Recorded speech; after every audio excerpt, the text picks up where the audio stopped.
No diagnosis, no benefits for you. I'm Combat Craig, and we're going to be talking about filing a VA claim with no diagnosis versus filing a VA claim with a diagnosis you get from a private doctor. You need a current diagnosis, current symptoms, and a nexus linking your current condition with your active duty service. No diagnosis, no benefits. If you rely solely on the VHA, the Veterans Health Administration doctors, it's possible that they will just treat your symptoms and they will never actually diagnose you. This has happened to me. It happens to a lot of veterans. If you ask them point blank for a diagnosis, they might even get all weird and bug-eyed on you. That also happens. So, it varies on your condition, but let's take migraines, for example. Where do you get one? So one way you can get a diagnosis is by going to your local urgent care, right?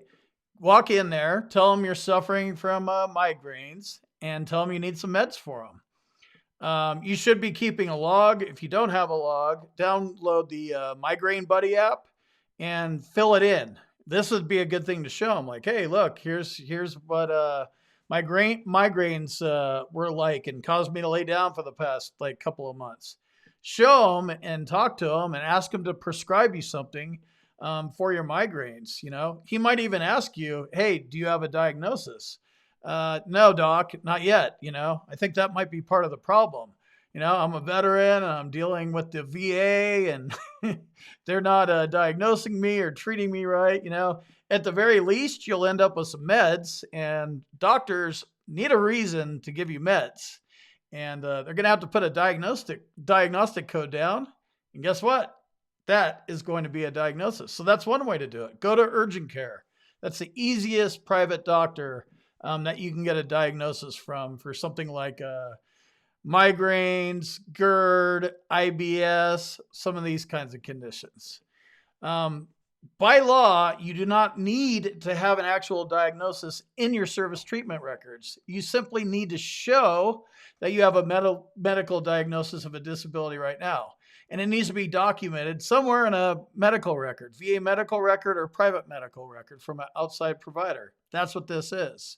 You may also want to go to your regular doctor. I know if you're a veteran, you probably have your primary care. Go see a regular doctor. Somebody in town's got to be veteran friendly, right? Do the same thing with him or her. This doesn't cover the nexus requirement, but it does cover the diagnosis requirement. Go see a doctor, show them your migraine thing, tell them you went to urgent care and got some meds, and you're still having problems, and your uncooperative Veterans Health Administration doctor isn't breaking off a diagnosis for you. Think outside the box. These are two ways that you can get a diagnosis by just going in your local community. Yes, it's going to cost money. Hopefully you have some kind of insurance. You can try doing the care in the community, but that's probably going to take a while. I would just go into your urgent care and handle it that way. Easiest way to go get a diagnosis for something. So that's it for this video. But before you take off and I take off, you should check this video out here on the screen. I broke down the 2021 VA disability pay dates, and you can see when you can expect to be paid when you win your VA claim next year. Combat Craig, out.